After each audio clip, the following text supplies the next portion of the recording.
Now, stay tuned for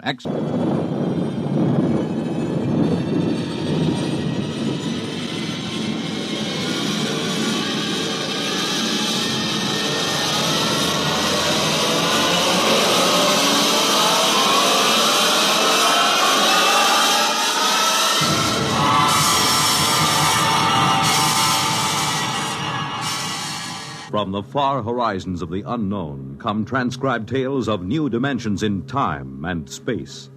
These are stories of the future, adventures in which you'll live in 1,000,000 could-be years on 1,000 maybe worlds.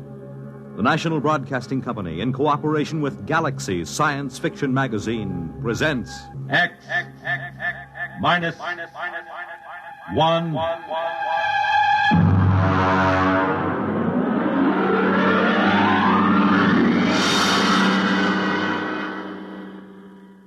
Tonight, the Frank Quattrocchi story, Sea Legs.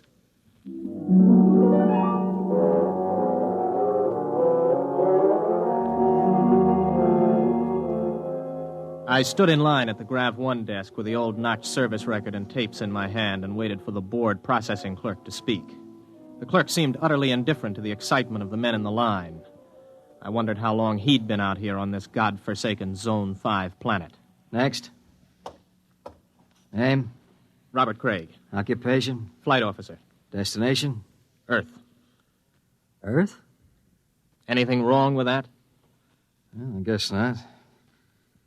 How long since you've been on Earth, Mr. Craig? Well, I've never been there. My parents left during the second colonization of Cassiopeia. I was born there. Have you ever been in a gravity system? Oh, just briefly. Under drugs, of course. You'll have to go through the gravity conditioning course. Yes, so I was told. Proceed to the airlock chamber on your right and follow the robot's orders. Good luck. You may need it. Next. I went into the chamber and stripped off my clothing while the robot droned its orders. Remove all metal objects from your person. Place them in the plastic tube at your left. Now stand underneath the decontamination tube. Depress the button with your right foot. This is all. Proceed through the green door to the psychometric section. Please respond quickly to orders, and so to not impede the progress of others. Next, please. The door to the psychometric section led into a pleasant but cold-looking room with a single metal desk. A man with a balding, high forehead sat behind the desk. Mr. Craig, have a seat. I'm Captain Wyandotte, the psychological officer. Nice to meet you. Yes, well, let's see your records. You list your destination as Terra. You're certain you wish to go to Earth? Of course I'm certain. You're somewhat aggressive, Mr. Craig. Look, I've been standing in line taking orders from clerks and robots for 6 hours. Every time somebody sees that I'm headed for Earth, I get the fisheye. Are they jealous or what? I hardly think so. You've been a spaceman for 16 years, Mr. Craig. You've been zooming around in the countergraph systems in the outer galaxies without any restraints or self-discipline. Have you ever spent 6 weeks strapped into a grav seat on a space rocket, Captain? There's a good deal of self-discipline involved in that. I think you will find things on Terra require a different kind of self-discipline, Mr. Craig. Well, I'm pretty much aware of what it's like. Are you? I suppose you've heard all the popularizations in the tapezines. Well, Mr. Craig, let me give you a word of caution. It's going to be vastly different. I'm prepared for that, Captain. Can we get going? Naturally. You will undergo a 20-day conditioning course. 20 days? Mr. Craig, you've been in space 16 years. Your body is conditioned to a normal state of free fall, or at best to acceleration. The return to gravity would kill you if you weren't prepared for it. All right, what do I do? Report to Centrifugal Department. Here are your papers. Oh, and Mr. Craig. Yes? Centrifugal is a rather trying ordeal. If during the course of treatment you should change your mind about returning to Earth, you're free to do so. Thanks. I won't.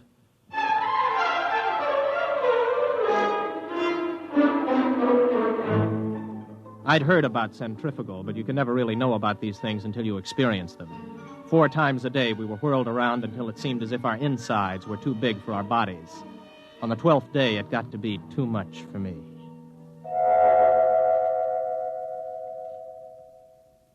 I was in the base hospital for 5 days. My roommate was an old space bum they'd brought in to die with a case of ruptured veins. His name was Charlie Brockman. How you feel, son? I'm pretty good, Charlie. You get discharged tomorrow, I hear. You gonna try it again? I guess so. Why? Only way I'll ever get to Earth. You really want to go? That's right. You talked to anybody been there last 10 years or so? No, you don't get to talk to many people from Earth in the galaxies. Were you ever there? Me? Now, what would an old space bum like me be doing on Terra? Well, I just thought maybe... I done most of my time in Zone 5. Out there, you get to thinking anybody who stays less than 80 light years from Earth is a landlubber. Yeah, I used to think the same. Then I took the exam for a job back on Earth, and I passed it. I used to think I'd like to go back. But space was exciting, you know. New and raw. It tugged at your guts, and it sent the blood rushing through your veins. But it was free. No bureaucrat ever lasted 6 months in Grav 5. I had enough hitting atmospheres all over the universe, old man. Maybe you're right. Lean over here, will you? Sure. Unbutton my pajama top, will you? Okay. There's a chain around my neck. Got a little message capsule on it. Oh, yeah, I got it. Do me a favor, huh? Take it with you when you go back to Terra. Don't open it till you're on the ship. Okay, Charlie. And, son. Yes? I lied to you. I have been back to Terra. I faked some papers and made a landing there 6 months ago. What are you doing back here? I had to leave in a hurry. Why? You'll find out, son. Good luck.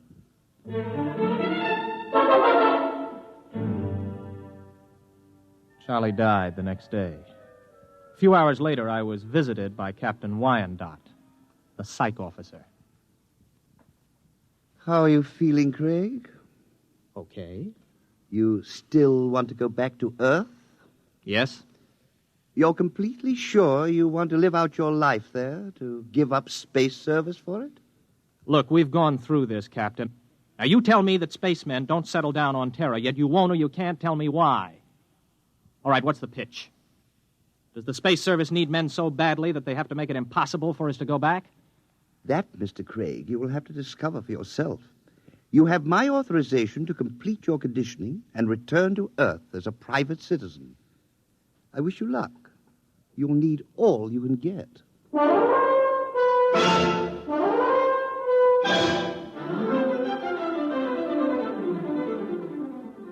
Somehow I managed to survive the torments for 18 days. I was ready to return to Earth. A month later, I descended from a huge intergalactic jet at Los Angeles Spaceport. I was dead tired from the trip. I checked in at the nearest inexpensive hotel. This is your room, sir. Just put the bags down, will you? I'll unpack myself. Yes, sir. Just back from outer space, sir? Yeah, that's right. How could you tell? Sea legs. Sea legs? Well, the way you walk. You can tell when somebody's been in the low-grav systems. Oh, well, here. Oh, thanks, Mr. Craig. For another 5 units, I'll tell you where it is. Where what is? You know, the mic. Mike? Okay, make it 3 units. I won't hold you up. You mean a microphone? Yeah, that's right. They wanted to put screens in, but the boss convinced him there ain't any Freedomites ever stay here. Freedomites? Not so loud. You want to get controlled? No. Here's the money. Where is it? It's in the bed illuminator. You can short it with a razor blade. Thanks. You, want any sensation tapes? What are they? You know, mental image. Oh, boy, you've been away from Terra a long time. Wait a minute, before you go, son. Yeah? Where's the minerals building? I have to report there for a job interview. Oh, it's in the government cluster. 5th level at X and 2nd. Thanks. I'll want breakfast about 8 o'clock. Well, I'll need your ISS units. My what? Your ration units. I don't have any ration units. You have your ident card? Look, I just got here an hour ago. Oh. Well, you better go see the Civil Control Board tomorrow. If you want to eat, that is. All right, where do I find the control board? Government cluster. But don't worry. If you don't find them, they'll find you.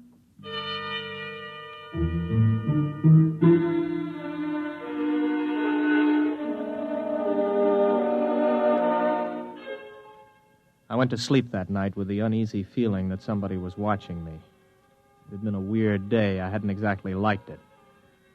Well, I told myself it figured that there'd be more formalities and rigmarole on Earth than there were out in the systems, especially at first. Still, I couldn't get the idea of the concealed microphone out of my mind. You may relax, Mr. Craig. You are Mr. Craig. Yes, Robert Craig. You aren't nervous, are you? No. This is my first time before the control board, and, well, it's my first time. Flight officer, huh? Somewhat unusual for a vigorous young man like yourself abandoning space service, isn't it? I don't know. Is it? Leaving something behind, Mr. Craig? No. You don't like this sort of affair, do you, Mr. Craig? Well, I'm afraid I don't quite see its necessity. I served the intergalactic service well. My records prove it. It's enough impertinence, Mr. Craig. Answer the questions. You are a Terran. Yes. Where are your loyalties? I don't understand. Your first loyalties are to intergalactic, is that right? Is there a distinction? Do you wish to be held in contempt of this board? Of course not. And you will confine your responses to simple yes answers. Now, Mr. Craig, we shall begin again. Please try to show restraint of emotion. You are here to petition for an identity card of provisional code 2 type. You maintain that you've never been on Terra before. Indeed, you state that you've never had a political affiliation. Yes. What are your reactions to the latest acts of the Liberal Party? I have none. You do not condemn the Liberal Party? Well, Then you must favor it. I don't know anything about it. Now then, Mr. Craig. The import service report shows that you passed your test aboard your ship. You were unable to accomplish this through night study. Yes. Yet you maintain in your application that you had considered the space service a career. I changed my mind. Oh, you changed your mind. I see. I see, too, that you've petitioned the board for a private means of conveyance. Why do you wish to own your own transportation vehicle? To make it easier to get around, I report to my job, and What job? I passed the exam for the import service. I report today Where are you living, Mr. Craig? at the Star Hotel. Very well. You'll wait outside in the waiting room until you're called again. I waited about 2 hours in the porcelainized waiting room of the Civil Control Board. Then I was called over to the clerk's desk at a small window. He stamped some cards for me. Craig, Here. here's your stuff. Class 1 provisional ident card. Sign it and fingerprint it. Don't lose it. If you do, you'll be picked up by the control agents. I petitioned for a Class 2 card. You'll get a Class 1. This entitles you to maintain an apartment in the lower level of the Beverly Project. Here's your clothing ration. You'll have to turn in that leather flight jacket. No, wait a minute. I had this made on Chuan. Listen, I can remove the insignia. That is not the point. Your clothing ration is defined by law. There are no exceptions. This is your food ration. What's all this medical stuff on the card? You are rationed fairly in accordance with your particular metabolism. Oh, you're kidding. I do not kid, Mr. Craig. Well, what about a car? I asked to be allowed to buy a car. Let's see. Your petition to be permitted to purchase a private means of transportation is hereby denied.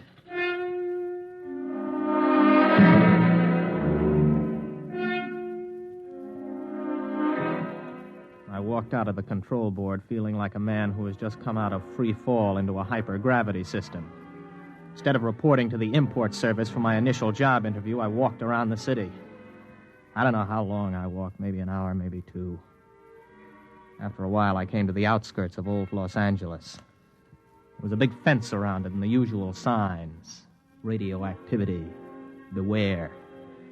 It was just a pile of rubble and twisted girders. I looked at it for a while and then turned around and headed for the intergalactic freight office. So you figure you made a mistake. Yeah, that's right. You don't hear much about Terra out there. And you want me to sign you back into intergalactic. Yes. You got any character references? No, not here on Earth, but I can post a good-sized bond if they'll release my ISS units. What's your rating? I can handle anything up to 15 G's acceleration on my old license. You got a Tehran contract with import service, you said? I haven't started work yet. Look, kid. Mr. Craig, is it? How long you been on Earth? 2 days.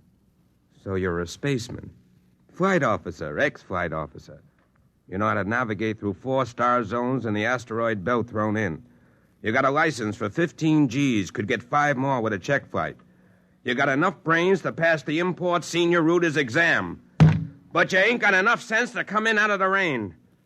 We get guys like you every day. You're hot, you're big, you're raring to go. But you ain't gone nowhere. I'm listening. I don't know how you got here, Craig. Maybe you did quit honorable, or maybe you went and burned up a colony someplace. That would be in my records. The point is, it don't make any difference. Nobody leaves Terra without a permit. Nobody gets a permit to go back to space once he hits this old apple. Why not? They afraid somebody will tell what it's like? Oh, son, you got things to learn. One is you don't go shooting off your mouth. Another is Terra's changed a lot since the radioactive wars. We're going places, doing things. Big places, big things. You've got to fit into that, kid. Move with it. Stick around. You still got your sea legs. You're gonna like it here. You can make a quick dollar and spend it quick, too. But you'd better smarten up, or you'll finish scrubbing radioactive dust off girders. That's the story, huh? The whole story? That's it. Everything runs by a system. And, son, you can't buck the system. Yeah. I don't suppose there's any place around here a guy could get a quick drink. Oh, yeah, out at the end of Y Street, they got a little place you can buy Acadian tars. Pluto's, they call it. Thanks. Yeah, get it out of your system and then settle down. That's my advice. Thanks. So long. Get me the control agent. He just left here. He's on his way to the Pluto Cafe.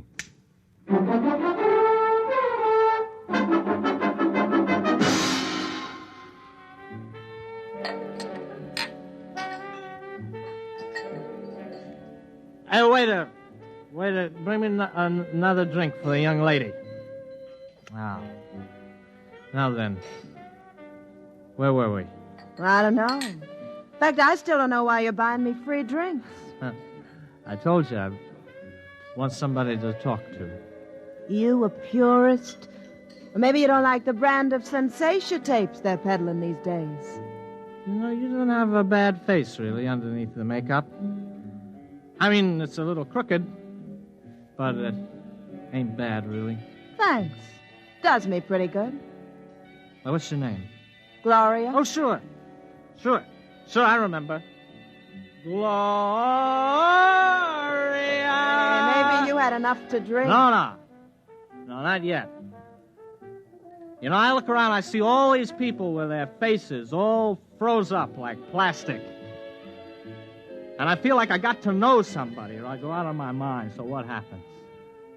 Everybody is afraid. I mean, what happened? Whatever happened to freedom? What's the matter? Did I say something? What's everybody so quiet about all of a sudden? Okay. Come with me. Hey, well, who are you? Control board agent. Hey, I wasn't with him. Honest, he just picked me up and bought me a drink and started shooting off his mouth. I wasn't with him. Let's go, Mac. Wait a minute, what for? You'll find that out. Come on. On your feet. Okay, come on, keep your hands off. I'll go with you. Everybody else, just mind your own business. You, girlie. Yeah? Let's see your ident card. Here. You live at this address? Yeah? Alone? With my sister. Maybe some nights you could go to a movie or something. We could spend some time getting acquainted. Yeah. Yeah, sometime. Good, I'll call you. Hey, I need my ident card back. I can't get rations without it. I'll keep it. Bring it back myself. Wants to give the girl her card. No! Or maybe you mind your own business. Let's go.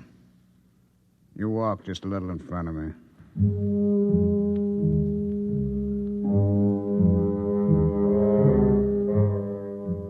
He was a big man, maybe 250 pounds, and he shuffled when he walked. He'd hit me right across the right shoulder with a sort of rubber truncheon. Now it began to ache. We're walking along a sort of back street. Everywhere in the universe there were such streets. Streets where you could find freedom in anonymity, a compromise between lawlessness and law. They are permitted by the authorities because it is necessary to have a place for those who are not permitted elsewhere. Okay, step into the doorway. Hurry up, you fool. We're being followed. Well, we're followed by whom? Don't ask questions. Who's you told? Don't I have any rights? You got the right to get hit over the head unless you do what you're told. Now quit. Hey, come in. In here. Hurry. Hey, who are they shooting at, you or me? Both of us. Down these steps. Stop! Stop or we'll fire! Through this door. Now, duck behind that pillar. Don't make a sound. You see them? Not a trace! Come on, they probably slipped out. Walk through the tunnel behind you. One false move and you're finished. Go on.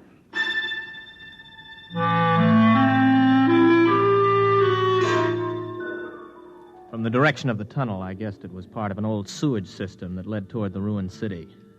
I don't know how long we walked, maybe an hour. Finally, we came to a small wooden door. Stop here. Okay, let's have it. What? Have what? The tube. I don't know what you mean. Our detectives picked it up on you the minute you got off the plane. You're carrying a radioactive message tube with a periodic emission signal. I'll need to have it before we can go any further. You mean the tube that old Charlie gave me? Old Charlie? Yeah, Charlie Brockman.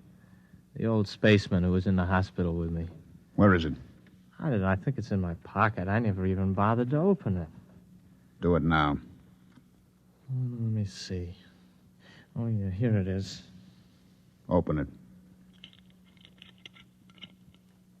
It's empty. That's right. The message is in the tube itself. We identify our people by the radioactive pattern. Our people?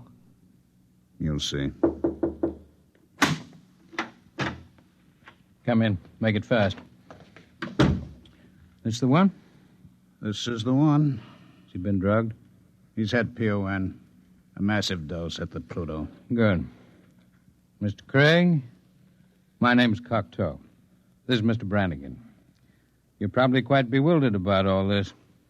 Let me clarify the situation. You're now in the headquarters of the Freedomites, underneath the radioactive part of old Los Angeles. Mr. Brannigan is not a control agent. He's one of our men.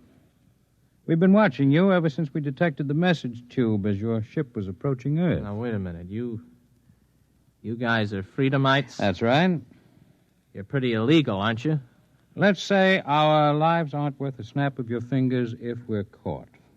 All right, who are you? Where are you from? Most of us are from the same place you're from, outer space. Many of us had the same history you have. We shipped into Earth and became disillusioned and went to the intergalactic freight office to apply for a job. The man at the office, the man who made the speech about coming in out of the rain, is one of our agents. Aren't you taking a chance telling me all this? Not at all. At the Pluto, you were given a massive dose of PON. You won't remember anything that happened to you after the drug hits you in an hour or so. It works like a shock. Everything will be repressed into the unconscious. Oh, I see. Very neat. It will exist in your unconscious, however. Somewhere, because you're the kind of man you are, because living in space has taught you the blessing of feeling free, you'll be able to draw upon your unconscious knowledge when you need to. And when will that be, Mr. Cocteau? That depends on whether you decide to join us or not. Join you in what? I haven't the faintest idea of what you're trying to do. For all I know, you're a bunch of traitors. You know, I've heard this comes the revolution stuff before. My friend, you're woefully ignorant of our aims, as is to be expected. We anticipate no revolution. We print no leaflets, publish no newspaper, and we have no world plan for conquest. The kind of totalitarian mind which subscribes to tight economic systems like the ancient Marxism of the communists is abhorrent to us. We're interested in only one thing: the preservation of the idea of freedom. Our fear is that men will forget what it's like to feel free. Well, how do you expect to accomplish this? Our concepts are being kept alive in only one place in the universe today. Outer space? Exactly. On the frontiers of the universe, where freedom is a condition of life and growth. Suppose I join you. How can I help? You're an experienced pilot. We have enough connections to do some plastic surgery on your face and get you a position piloting a spaceship again. You'll remember nothing of your mission, but you will remember that you have been back to Earth, what it was like. You'll be able, carefully, of course, to tell people, to help keep the idea of freedom alive. Think it over carefully. You have 20 minutes before the drug takes effect. I don't need 20 minutes. I'll do it. Good. In exactly 48 hours, you'll wake up in your hotel bed with a new face, the identity card of a man named Harold Janus. You'll not remember how you got them or why, but you'll know what to do with his identity. He is, or was, master navigator on the Earth-Mars run. Good luck, Mr. Craig.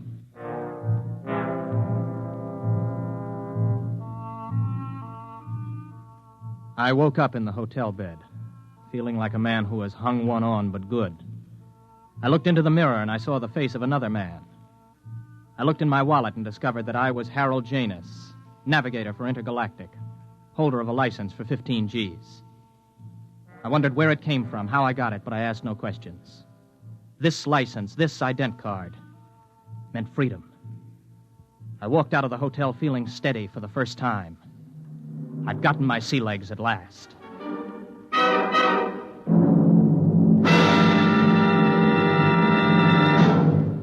You have just heard X-1, presented by the National Broadcasting Company in cooperation with Galaxy Science Fiction Magazine, which this month features The Venus Trap by Evelyn E. Smith. One thing man never planned to take along into space with him was the eternal triangle, especially a true blue triangle like this one. Galaxy Magazine, on your newsstand today. Tonight, by transcription, X-1 has brought you Sea Legs, a story from the pages of Galaxy, written by Frank Petrocchi and adapted for radio by George Lefferts. Featured in the cast were William Redfield, James Stevens, Stan Early, Charles Penman, James Dukas, Richard Hamilton, Jack Orison, Jack Grimes, Craig McDonald, Ralph Bell, Kermit Murdoch, and Frederica Chandler. Your announcer, Fred Collins. X-1 was directed by Daniel Sutter and is an NBC Radio Network production.